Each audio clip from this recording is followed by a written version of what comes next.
Dear learners, welcome back to the second part of office procedures and documentation.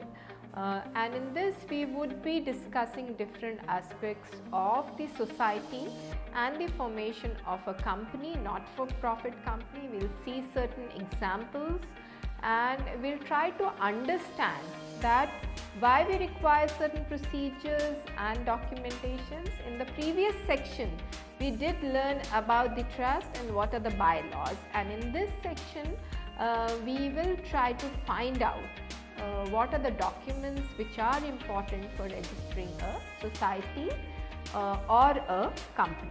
When we talk about NGO as a society, it can be formed as a society. Any kind of an NGO can be formed as a society under the Societies Registration Act 1860 after complying with all the provisions related to its formation. One of the examples is Society for Education, Welfare and Action Rural, that is Seva Rural in Gujarat, which is working in the health sector. There are certain rules which govern the formation of a society and they vary from state to state, but the process is common in most of the states.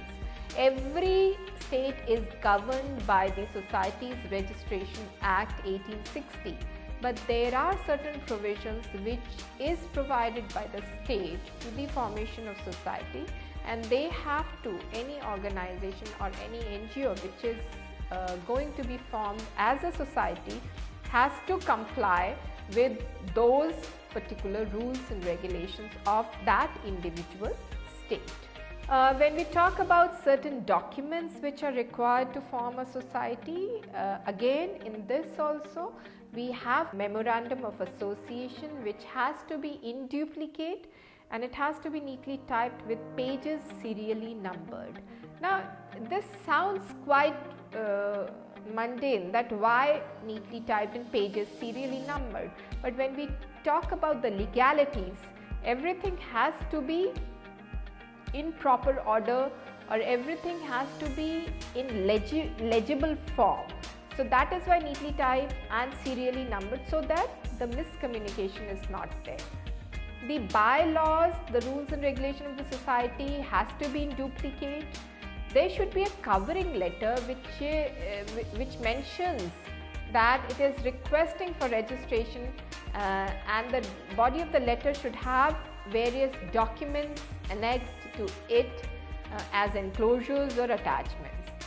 The letter is to be signed by all the subscribers to the memorandum or by a person duly authorized by all of them to sign on their behalf.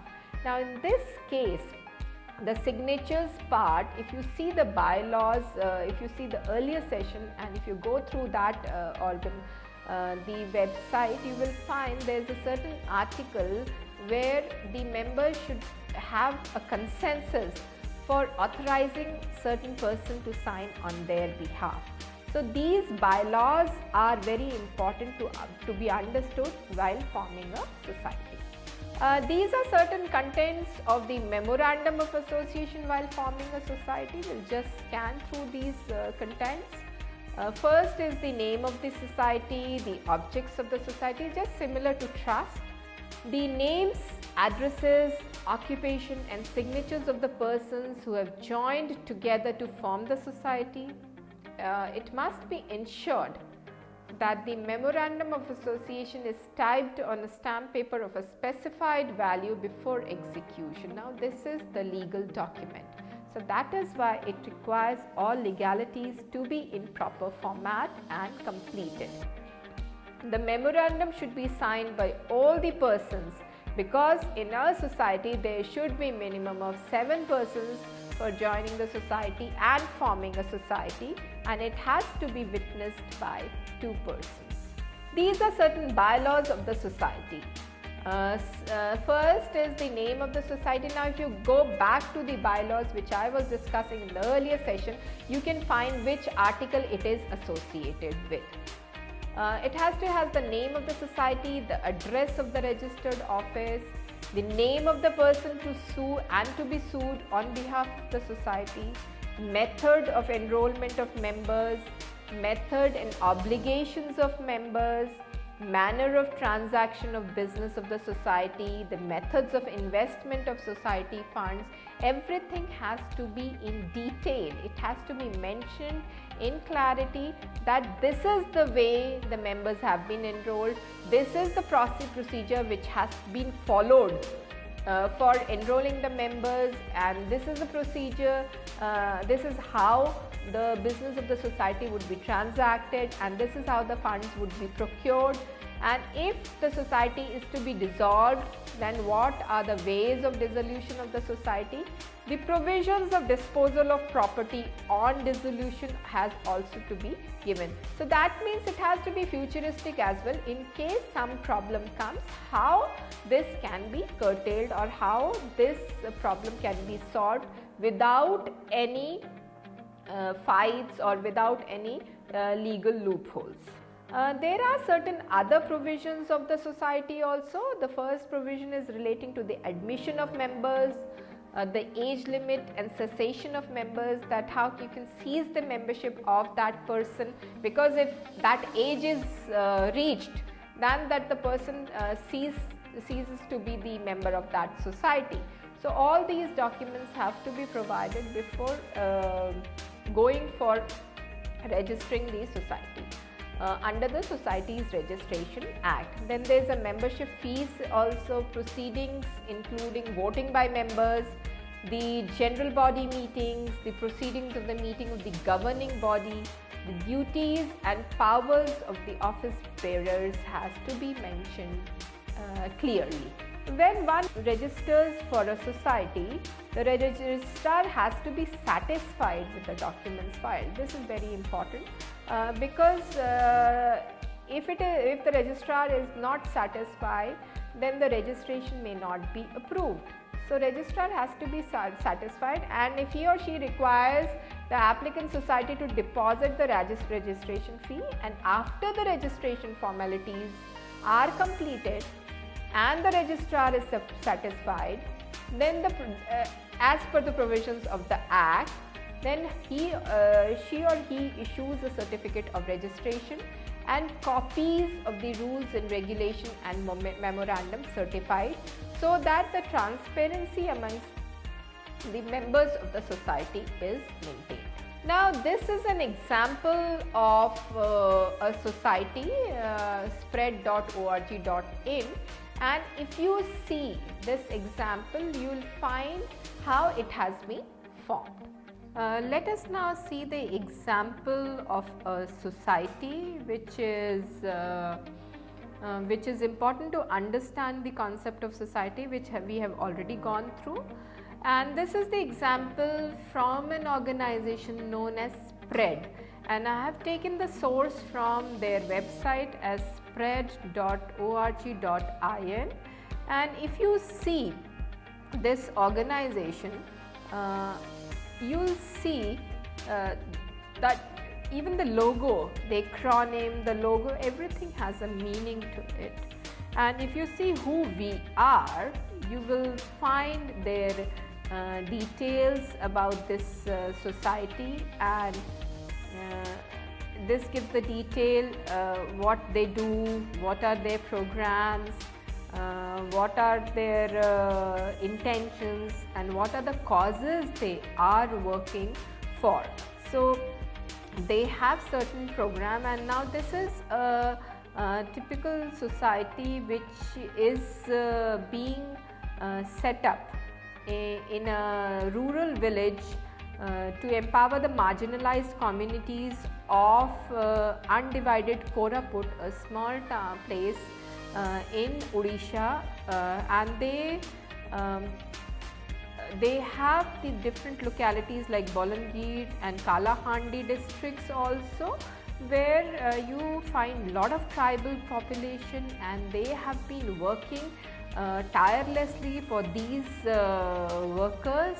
And the best part of this organization or society is that the tribals themselves are a part of this organizations, and they work in 6 districts of Odisha, that is Koraput, Malkangiri, Nabarangpur, Kalahandi, Bolangir and Nuapada.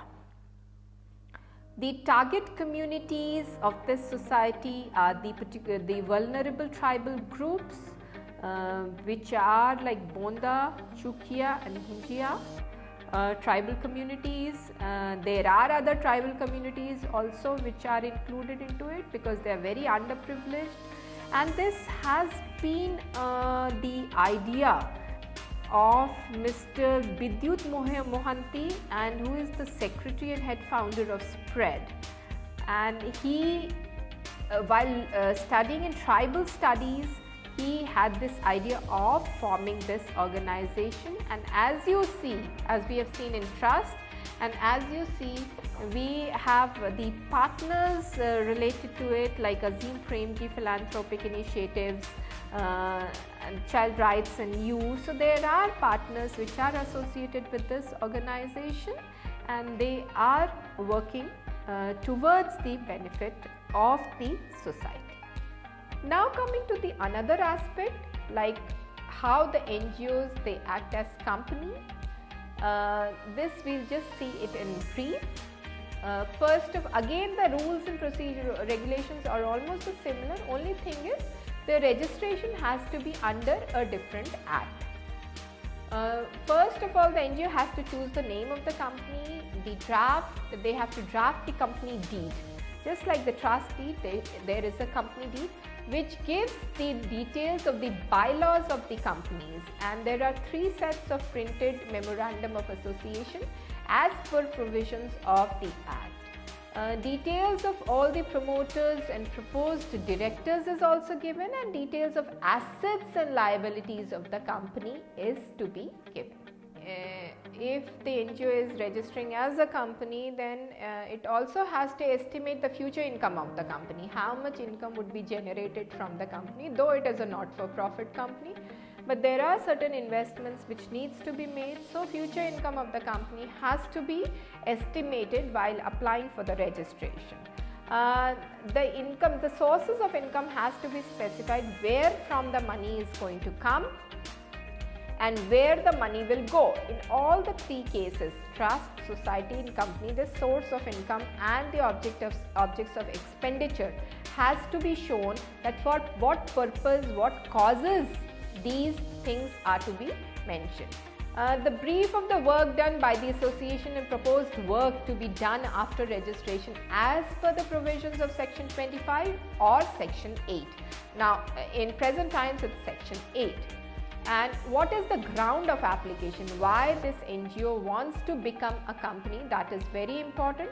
And you have to declare, each member has to declare the declaration of each member has to be done as per the provision of section 203. All the documents to be submitted to the registrar of the companies of the respective state. Again, it depends on the states, how the states they formulate the rules and regulations, but the major rules remain the same. There should be a notice in a newspaper, one in a regional language and one in English, circulating in that particular area. The discretion of giving the license lies to the authorities. The registrar may issue the certificate of incorporation of the company, thereby making the existence of the company legal, and other formalities relating to the issuance of PAN, bank account, etc. they can be done later. When we talk about the registration under Companies Act, a charitable institution or association may be registered as a non-profit company and obtain a license under section 25A of the Companies Act. For obtaining this license, the association has to apply first for the availability of the name to the registrar of state, because that is very important. First the name has to be registered. The application should be made in a certain form, in the prescribed form, in the prescribed format, and the guidelines issued in this regards. As soon as the letter of approval of the name is received, then the procedure for incorporation as a company follows. These are certain procedures, like new charitable institution should apply to the regional director, company law board of that region by a covering letter along with the following documents. First is memorandum and articles of association.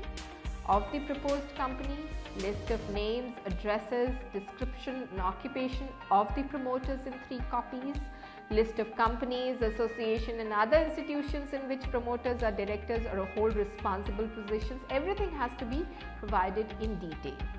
The list of the members of the proposed board of directors, declaration in the prescribed form by an advocate, attorney, pleader, chartered accountant, whosoever is authorized to do this job. Now, we'll take the example of the company, and where you will find that how there are board of directors, the members and their qualifications, their description is given even on the website of that particular company. There should be copies of accounts, balance sheets and reports on working of association for last 2 financial years, and for 1 year only if the association has functioned for less than 2 years in triplicate. The statement of assets and liabilities, the sources of income, the objects of expenditure, a note on works already done and proposed to be done by the association, all those things have to be given by the organization which wants to be incorporated as a company. And this should be under section 25 as per 1956 Indian Companies Act, or section 8 after the amendment of Indian Companies Act 2013. And then the declaration has to be signed by each applicant. The registration under Companies Act should also have the certified copy of notice published in newspaper, a draft of or paid treasury challan as applicable, because the price changes, the fees changes, a copy of the application with all the enclosures, and after the draft memorandum and articles have been approved by the regional director, the association should apply to the registrar of companies. Now this is a set procedure. There are stages. First it should be to the regional director, then to the registrar of companies after the approval. The registrar then issues a certificate of incorporation. Now this is an example of a non-for-profit company, Stir Education. You can just go through it and you'll find that how it functions.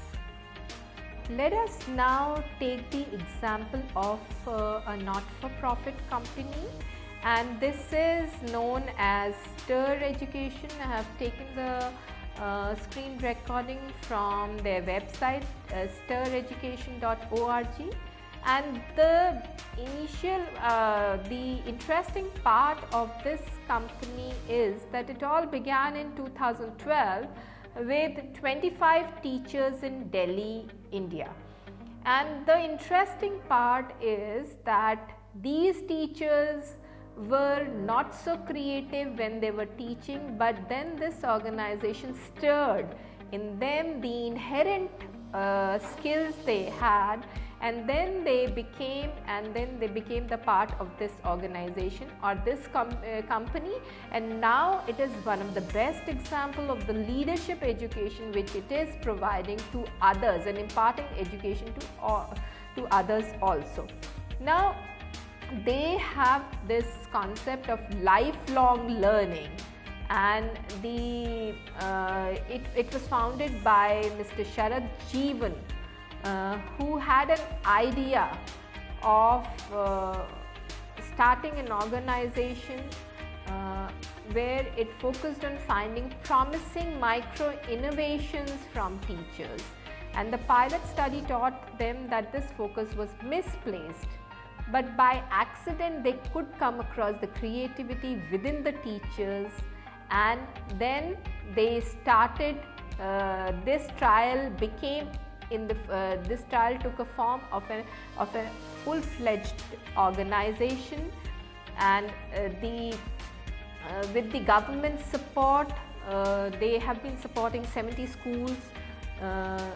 From 70 schools they are supporting to 1025 schools, and they have an international or the STIR team and the board members, they are from all classes and from different backgrounds, from private sector, public sector, and even from abroad. So it is a global organization if you see. and if you can see the global leadership team also. So there, if you see the names, everyone is having a certain kind of certain set of skills. There are board of directors also, and you will find that this organization is quite interesting in the sense is that it is giving lot of support for lifelong learning and innovation.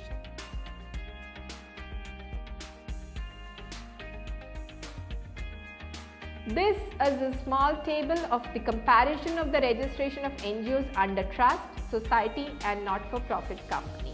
So you can just go through the different legal issues like states or legislation, jurisdiction, registration document, the stamp duty, the members required, board of management and mode of succession on board of management. So all three are given, and one thing is important that in the third part, if you see, it is section 8 and bracket it's written section 25A of Companies Act. Now this is a small summary which says that NGOs can exist in any of the three forms. They can exist as trust, they can exist as society, or they can exist as a company. So it depends on the NGOs to decide in what form they want to exist, or they simply want to act as foundations or a normal NGO. Thank you so much.